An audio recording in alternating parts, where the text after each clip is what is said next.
make Mercedes Bryce Morgan. Congratulations. Thanks for coming, guys. I have so many questions. I'm going to start with a couple of non-spoiler ones, but now that your movie is coming out and we're not talking about it at a film festival, I am going to dig into some spoilers here. But first, just to start at the very, very beginning, when Joshua's script first came your way, what was it about it that made you think, like, I have to direct this? This is going to be uniquely suited to my voice. Yeah, I think just the horny quality of it. But I think also it was just the fact that it had these characters where I go, wow, I look at their dynamic and I care about it, because there's so many slashers where I don't care about them because I don't know what they're going through, and that could be fucking fun. But I went, okay, I wanted something that would be kind of like seep into the horror, so that when it explodes at the end, we care. And so that meant a lot to me. I'm feeling the urge to ask this and I can't help myself. What's your favorite scary movie? My favorite scary movie? Oh, there's so many. I mean, there's some that are scary, and then there's some that are Evil Dead 2 is one of my favorites. I like that. Yeah. As I said that question, I thought of another question we were asking at Fantastic. So the first time we spoke about this movie was when it played at Fantastic Fest. Fantastic Fest just happened, and I was asking a lot of directors this particular question. What is a horror movie that you saw when you were younger that made you think, like, I love how that made me feel, and I want to make people feel that way as a director in the future? So, funny enough, I grew up in a very sex-positive household, and so I wasn't allowed to watch horror very long. I was allowed to watch sexual movies before I was allowed to watch horror movies. And so then I got to be a teenager, and all of a sudden I was like, oh, these horror movies, this is so fucking amazing. And so I think my teen self, one of the first ones I remember was Carrie, because the scene where she gets her period, I'm like, this hurts, and it's personal, and so that sticks with me a lot. I love how there's something about both Carrie and Evil Dead 2 that I can like feel kind of informing this movie. It's all coming together here. So I know you start with a great script. I love hearing about how things evolve along the way, especially like through you and also the collaborators that you assemble. So what would you say is the biggest difference between the first draft of the screenplay that you saw and the finished film that everyone just watched? There's a couple things. First of all, the opening scene was not there, and we said, okay, we need to get into it and just like show people what we're setting them up for what comes at the end. So that was a big thing. But also in the original script, Sage didn't fake her orgasms, and that's something where I went, I want something that people have experienced in one way or another. Either someone feels very insecure and they don't want to tell their partner, or their partner feels very weird about it, and just kind of give that real quality is something I brought in. Or another thing too is with Sin's seduction, it was originally wordless, and I thought, what if this is a mental seduction too? How much more powerful would that be? So it was just kind of building the characters up in those ways. And those two are so susceptible to that. I gotta talk about your cast here, just like absolutely exceptional, the four of them. They are obviously all their own unique artists, and each character is different, but because the success of this movie so heavily hinges on their vibe together and their group dynamic, I was wondering, do the four of them have any kind of shared qualities, something that signaled to you, like they're gonna be able to play on set in the way that the story demands? Yeah, I think it's just that everyone was down, because this movie script, it's something where you could be sent as an actor and you go, they want me to do what? Or, oh my God, like, what are they asking of me? And so most of the cast is people that we've worked with before. For example, Maddie was in my first movie, and then Alex and Marco Pigossi, they were both had worked with the producers before, and then Andra and Nechita is very new. And so I also wanted someone, like, I need someone to commit as Sin and who is down to clown. She's so good too. I guess when it comes to, did you audition everybody before I phrase this So question? I auditioned Andra, but the rest I already knew. I got, these guys got it. We'll highlight Andra then, because I'm really curious when you're auditioning for a part like that, what do you have her do in the audition space to signal to you she could play both sides of Sin, but still make the character feel cohesive every step of the way? Definitely. So what I kind of like to do with actors is I like to make sure that we have a basis they can operate off of, but I also like to do different takes in every scene, because especially with something that has plot twists and it's a thriller, it's what are we guessing at each point? And so with her, specifically, there's a scene on the steps that I had her audition and do, and what I had her do on audition and also here is I went, okay, this time play it as a mean girl. Okay, this time you're drunk. okay, this time be very sweet, and very innocent. And she was just able to change between those and give us options. Oh, she's quite good. Yeah. Expanding that idea to the full ensemble on set, can you maybe give us an example of a particular scene where like you tried, maybe not polar opposite things, but very different things for a particular scene, and then walk us through how you settled on which extreme to go with? Totally. I mean, I think the biggest thing is in the back half how much we kind of escalate the ridiculousness of Will and Sin. And so for that, it was just kind of having different takes of, okay, do we want to go here? For example, Will growls in one scene, or they dance around the hallway. And so we had different things. We were like, let's try the more subtle version of this. And I go, the version of this movie that I wanted to be is funny and ridiculous because it's called Bone-like. Like, you can't make a serious version of this movie. Well, actually, now that I think about this, I jotted something down from our last conversation. Yeah, that Marco had said. He was talking about how much he loved doing this movie because, one, he did get the opportunity to like swing for the fences with it, but also you got the opportunity to really flesh out the characters and make them feel like full people. And he emphasized that like you in particular as an actor's director were very on top of that. So can you tell us a little bit about maybe some notes that you gave them so like we can get something that's heightened but also just grounded enough? Yeah, I kind of tried to, Ready or Not is a big inspiration just in the tone of you have this protagonist that's very grounded, but they go through this campy funniness. And I really wanted to try with our main characters of keeping that groundedness. And so more so what I would try with them is, how would you act in this situation? Especially with him on the steps, it's, you need to get fucking mad at him, because if you don't, it's such a heinous thing to do to somebody, but it's, okay, what is the point that you're okay with it, and it's, okay, he's offering you everything you ever wanted as an artist, and how could you say no to that? And so for them, it was more so just figuring out, what would I actually do in the situation? Whereas with Will and Sin, it was, let's fucking go, like, try dancing, like, run down the hallway and dance this time instead of just running, or swing the chainsaw around. Those are different examples. I love seeing the two of them play, but also when I was revisiting our conversation, the wild thing about that engagement scene is like what Will does is so extremely wrong, and I wanted Diego to just, like put a stop to it or yell at him or something, but like the way he handles that situation, kind of feels like how I might tiptoe around it. No, exactly. I mean, people do wrong things all the time, and people are scared to stand up to it. And they need to have better communication with each other with their boundaries, but then also the people in their life, or else they wouldn't go through this situation. And the shock of something so extreme. It's just like it's so ridiculous. Yes. Before I get into specific scenes here, I wanted to backtrack because another thing you brought up last time that we didn't really get to shine enough of a spotlight on was what a great partner LP Entertainment was for you. And like the truth of the matter is movies like this don't get made unless you have ideal producing partners at your back. So what is it about the folks over there that not only helped you get Bone Lake made, but made the way you wanted? Yeah, so much. I can't make a movie the way I want to make it unless I have good producers around me, period. Like I need to be supportive because it's a group effort. And there was just certain things of just, I felt like they got the kind of movie that we wanted to make. And so in the opening scene, I said, what if we have an arrow go through the balls? And they're like, that sounds great, Mercedes. Instead of going, I don't know about this. I felt supported in that way. And even one of our producers tore his ACL in the opening scene because we were going fast, and there was like a hole there, and he's like, I got this. And so it was just like, everyone was hands on of just going, you need another camera, let me figure out how to make that happen.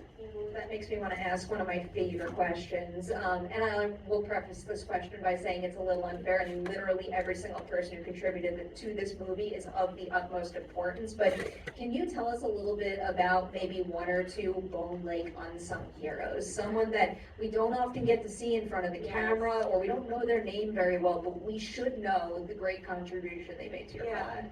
The props department on this was so lovely, and I felt emotionally supported by them, but they cared in such a specific way that they would come up and go, Mercedes, what's their star signs? Like, who are these people? What are their star signs? It's been so long. I unfortunately do not remember their star signs, but it was just like designing what they had and their luggage based on that, and especially just, our grip department too, you know, for example, when they're cleaning the house, there's shots that are so ridiculous, they didn't make it in there, but there's a shot where they're like, what if we attach the camera to a toilet bowl cleaner and make it go around the toilet bowl? And we got there and we're like, okay, that's too much. But it was just people wanting to make rigs because they cared. And people could have just gone, you know what, I don't want to do it. And we were like, look what I made. And it's just, that's the way I like to work. Oh my God, I have so many follow-up questions. I hope I remember them all. I want to go back to like the little details and like props and production design. I guess first I have to start big picture. Can you tell us a little bit about finding this particular location, this house? Yeah, I think we probably looked at every single house that's nice on a lake in Atlanta. And there was a version that was a log cabin, there was a version that was a really modern one, and for me, there's a couple things I wanted from it. First of all, I'm really attracted to symmetry, so I'm like, can I shoot this house from multiple angles and just have it look like, just like really good, was the one thing. And the other thing was also having it be where you could explore multiple rooms and go, this is this very nice European type place, but with this in particular, we built the 3 doors as a set that we built the place, because what the hell place. It had a sex dungeon, and that's why we chose it. No. Like, we brought that into it. And just things too where I looked at it, I'm like, how can I have chase scenes happen through here? This part connects to this part, we don't expect it, or it can drop the camera as a crane down from the top to the bottom. So those were just attractive qualities for me. So that's big picture, that's the house. Now I want to hear about little details in the production design. Can you maybe pinpoint a few things that like, a lot of thought and care went into that maybe aren't front and center in a frame, but even if people don't recognize it, it's still filling out this world and maybe their lives and agenda for the audience? Yeah, so Kendra Bradanini, our production designer, I had a talk with her at the beginning, like, everywhere we can put more sex into the movie, let's do it. So even silly little things, but you know, it's us pointing out he bites down into a sausage in the next scene. Like that's a production design important thing. Or if you look in the bedroom when Sin is seducing him and she's in the towel, the pictures in the back wall are ridiculous. Like it's someone bending down giving a blowjob. And it's just like little things that were put into this house to kind of just amp that up. What did you keep from set? Or something? I kept the Ouija board. Did you really? Yeah, Okay. actually the whole crew signed the Ouija board for me, and even more ridiculous, so we had a premiere earlier this week, and they put a 6-foot, like, big Ouija board in there, and I saw it, I'm like, guys, can I take it home? And everyone helped me take it home and put it in my car, and when I got into my apartment building, people wouldn't get in the elevator with me, because they saw it. And I was like holding a 6-foot, like, they literally saw me, and then went, no, and like, went up the stairs. I'm not, like, people are very sensitive about Ouija. No, and I get it, but now it's gonna be in my house. Well, so getting the one from the movie signed, wherever, Yeah, that's that's such a special. nice touch. I love Yeah. that so much. Now, the other follow-up questions, a lot of the visuals. Let's start with your work with your cinematographer first.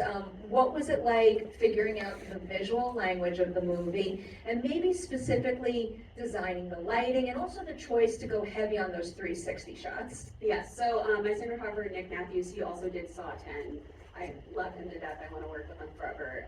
But specifically for the lighting, we wanted to have something where we kind of, the lighting followed the arc of our horror. So we started with this very, you know, beautiful, warm lighting, and then we go into this giallo tricolor lighting, and as things get more intense, so does our lighting. And I also, I like to think of myself as a very visual person, so I thought, let's shoot this in an interesting way. And so there was a version of the movie we could have shot as standard coverage, but I'm like, why not be the POV as of the lock as we're being turned? I'm like, when we're having fun, let's just go for it. And on top of that too, there's an entire version of the movie that exists that's me in different, like, acting out the whole movie in the shot list. So like there's gifs of me in the bathtub, and then me running through the door, and the camera twirling, because we blocked it out, and because that's what you have to do in any movie to be able to make your days, is know exactly what you're doing. I have 2 questions about that. First, what scene did you enjoy acting out the most? First of all, I'm not an actor, but I think I probably enjoyed acting out like the kitchen fight scene of like running from one end to the other. Oh, I want to dig into how that one was shot. I don't want to forget my second question about you acting things out, though, because by doing that, I have to imagine you discovered new things about these characters. So is there any new layer of any of them that you unlocked by kind of taking them for a test run like that? Yeah, I think it's a dynamic of, okay, so for example, in the kitchen scene, it's like in the very beginning of the movie, we start to couple swap, and so we have the couples instead of standing next to each other or next to the other person. And so when we were in there, I was like, oh, that's just interesting. It's not written in the scene, but that's just a way we could block it to start switching this earlier. And so it was just kind of leaning into things like that.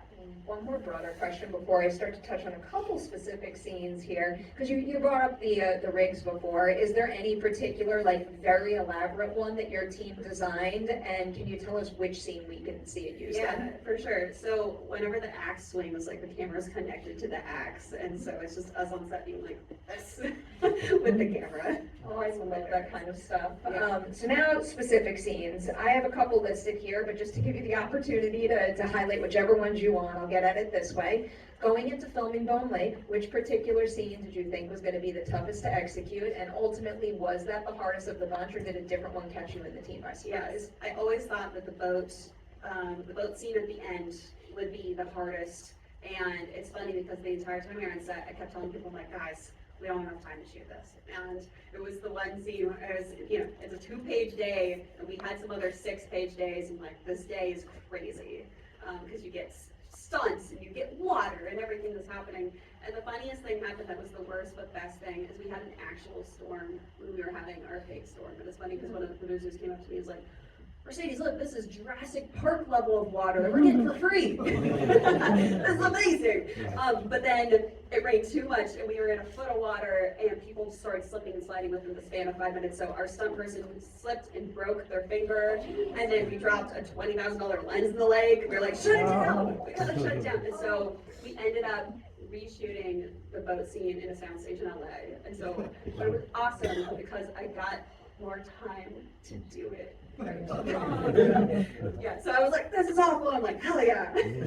You know, sometimes when you overcome the challenges, you wind up getting something even better off for it.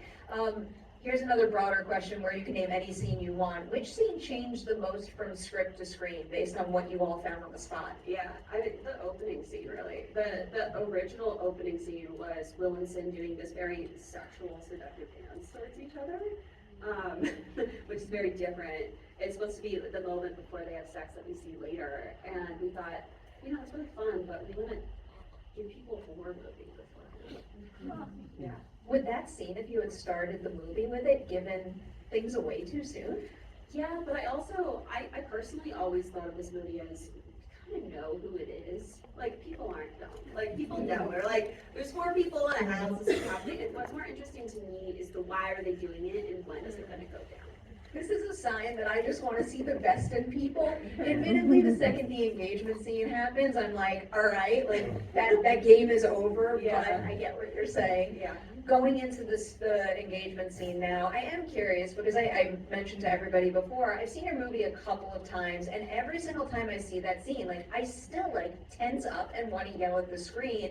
Can you feel all of that working on set while you're filming it, or do those feelings only come out when you're in the edit assembling it together? I mean, there's somewhat of feelings going on set. Like, for example, there's, after that happens, and Diego and Will yell at each other, like, they have that whole showdown outside. He comes back in, and we just do a slow zoom in on Diego when he's thinking. And that was a moment that was discovered on set, where I was just looking at him, and I was like, wait, just keep zooming, and don't cut away from it, and just keep going, because what he's going through is so intense. There's moments like that that I could feel, but then also, when I've read this script probably 500 times. I watched the cut 500 times at the end. I go, are they speaking English? Like, I'm not sure anymore. And so I really rely a lot upon audience test screenings because it matters to me, like the experience that other people are having when watching a movie. And I want to make sure that we're hitting things the right way with that. Oh, I'll follow up on that because I love hearing about the test screening process. In general, I'm fascinated by any director who takes the opportunity to get and apply feedback, but also know when to trust their own gut on something. Yeah. So can you maybe tell us a little bit about doing both? What you heard from test screenings, but also knowing when your heart was in the right place on something. Yeah, exactly. I mean, I think some of the stuff is people on test screenings might give some notes that are gendered that I don't agree with. And I'm like, that's not the kind of movie we're gonna make. Like, I know how I want to treat these different characters. But then there's other things of, you know, we might get something way too early and we want to tweak that later, or you know what, this scene doesn't matter in the edit. Like, get rid of it. Like, goodbye. That process always fascinating. The whole filmmaking process fascinates me, if you couldn't tell for that matter. Other scenes I wanted to talk about, the kitchen scene, the kitchen fight scene between Sage and Sin. Just, I would love to hear everything about doing all of that stunt work in such close quarters, and also hearing about how the two of them jumped into that. Yeah, so what was really cool is the stunts were new for Andra. This was really cool because all of our other actors were like, we've done stunts so many times before. And so the really cool process was getting her comfortable with it, and she was talking about this in interviews too, but part of it was me going, hey Andra, if you get hit, if you go, ugh, it will just sell better. And so it was just getting her used to doing things like that was part of the process. I can't believe she's doing so much of this for the first time too. Really something else. Yeah. But because we haven't really highlighted your continued collaboration with Maddie, I'll lean into that a little bit too. When you were casting this movie, did you immediately know that she was the perfect person to play Sage? Yeah, I knew that I wanted someone very grounded, and especially with a crazy production schedule, I go, okay, I need someone who's good on the first take. Like, we're not doing more takes to try to get something good. She's good on take one, and so if we do 2 or 3 takes, we don't need more, we got it. Or if we want her to play, let's play. I'll ask another question about her. And for anybody who doesn't know, Maddie was in Fixation, Mercedes' last movie, so do check her out in that. And anything she's in, she's just a phenomenal actor across the board. So you knew how talented she was from that movie, but can you pinpoint something she did in Bone Lake that made even you stop and go like, oh my God, I knew you were good, but I never realized you'd be able to take it there in this movie? Yeah, I think it's the way that she reacts to some of the ridiculous things that are happening. For example, when they're in the control room and they're figuring everything out, and when Sin comes in, and the way that she goes, no, we don't want to know what's going to happen. It was the way that she played that, of how, realizing how absurd it was what they were saying, because an actress could have taken that very seriously, but it's better for her to be self-aware if this is a fucking ridiculous situation. I'm always rooting. I just want her to do everything and anything, and I think her range is absolutely endless. I want to forget about the other scenes that I wanted to talk about. Oh, I want to talk about horror movie magic. I love gore. In particular, I do want to talk about the boat scene and the jaw ripping, but also I want to hear a little bit about the axe to the head. Yeah. I think that might be one of my single favorite shots in the movie, when you have like the 3 of them in that side view. It's just so stunning. So can you tell us a little bit about designing both things? Yeah, totally. So I'm a huge fan of practical effects, and we supplement with VFX as needed. So for the jaw in particular, that was a flap of skin hanging off Andra's face, because I was thought they could react to that more. But then, we can't have a tongue lolling that's practical. So it was supplementing that with VFX. And then specifically the axe in the head, we built a life-size casting of Alex Rowe, so that we had 2 of them. We had one that was an axe in the head, and then we had another one that was the moment he goes down. And so it's just really talented people painting a real person on top of something that isn't real. Stuff. I love how Andra probably did that for the first time too. Yeah, exactly. You really put her through. Anything is possible for her after this Even film. in the last scene, she is scared of swimming, and she has never swum before. And she did not tell me, because she's such a team player. And then we get on set, she goes, Mercedes. I go, yeah, is everything okay? And she goes, just so you know, I'm very scared of doing this. And we have her in a pool that's probably this big. But I was like, it's okay. Like, we're gonna be right here, and everyone can hold your hand. Like, the second that we call cut, and I'm gonna make sure we don't have to do this more times than not. But like, she was actually scared, but she did it. Like, she didn't say anything. She just came up just like, just so you know, this is what I'm going through. Good on her for doing it, but also good on her for saying something, Exactly. and you being the kind of leader that's receptive to that. No, but I can't know how comfortable people are not unless they tell me, which is good communication, right? Yes. You can't guess how people feel about things. So I want actors to tell me, they're like, Mercedes, that water is cold. I'm like, great, get you out of the water. Or this is, I got maybe one left in me, because the people are people, and they need to be treated. Every set should be run like that. I am gonna squeeze in 2 more questions, then we're gonna take a bunch from the audience. This one I wanted to make a point to ask you, because it's probably obvious. I revisited our Fantastic Fest interview, and I noticed that I didn't let you answer this question. We had moved on to another topic, and it made me so mad. So this question came up that year at Fantastic Fest, and I've been asking it a whole lot since. Another director at that festival emphasized how happy it made him to see his cast and crew take such pride in their work and have such joy on set while making your movie. And I've started to ask everybody, can you isolate the single moment of making Bone Lake that filled you up and brought you the most joy as an artist? Well, I mean, first of all, I'll just say as a shoot of people feeling joy, is that we did 6 weeks, which was very crazy. And I don't like to tell people, but it was because we were really, a very small, this is an indie movie, obviously. But I think just the moments of joy on set is, I know it sounds cheesy, but like every day, everyone just showed up in a good mood, even though we were doing 6-day weeks. And so everyone was really tired, and everyone could be grumpy, and they weren't. And so it was just continuously having that up every day. Or I guess, if I had to pick one, I had my birthday on set, but I hate birthdays, and so I didn't tell anyone. I'm like, no, never tell anybody. And so people were like secretly coming up and telling me happy birthday without saying anything. Like, that's actually more caring to not call that out and tell me that secretly. So it's good people. I love that. What a nice thing to do. My last question is going to be a greedy question, because you're probably well aware at this point that I just want to see more movies from you. Doing a little research, and I think I read about your next movie. Correct me if I'm wrong on any of this, but your next movie sounds very, very different from Bone Lake and Fixation. Yes. Can you tell us anything about it and why maybe it felt like the right time to do a genre shift? Yeah, totally. So my next movie, we have not announced it yet, but it has very exciting cast. So I'm very excited for when we announce it. But it is a surrealist dramedy. And so I plan to do more erotic thrillers and more comedies, but I also just like anything that's lifted and intense. And what was really exciting about this movie for me is I got to be comedic more than my other movies. And so I'm not a subtle person, and so I'm not the kind of person that would direct a slice of life, even though I love those. So like anything that's bigger than life, that's for me. Is this next movie Kate Might Die? Yes. Okay. And it's based on a book? Yes. Okay. I'll have read the book very soon, I promise. I'll ask one question that you probably won't answer. Is Maddie gonna come back around for more? I mean, I would love to work with Maddie. Yeah. I'm always rooting for another collaboration between the two of you. All right, let's toss it to the audience now. We'll get to as many questions as we possibly can. Just raise a hand and project. All right, first hand I saw in the orange shirt right there.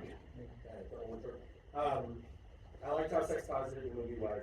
Question, this reminded me a lot of Saw, but I didn't realize it reminded me of Saw till the end. Yeah. When you were constructing it, is there a version of this where instead of it just being the two couples, it's really, I guess because like what Saw is, it's really more like smaller little stories. Because you mentioned Saw 10, working with somebody. Was it ever like that, or is it always, no, I really want it to be this kind of intimate thing, it just kind of leads to a kind of reveal about the antagonists and their morality or whatever? Yeah, I always wanted it to be an intimate thing because I think just playing between the two couples is interesting to me. I mean, it's a very different total movie, but Who's Afraid of Virginia Woolf was a big reference of just looking, how are these people fucking with each other, and how does that switch? But the fact that it feels like Saw, it's not surprised since our DP did Saw.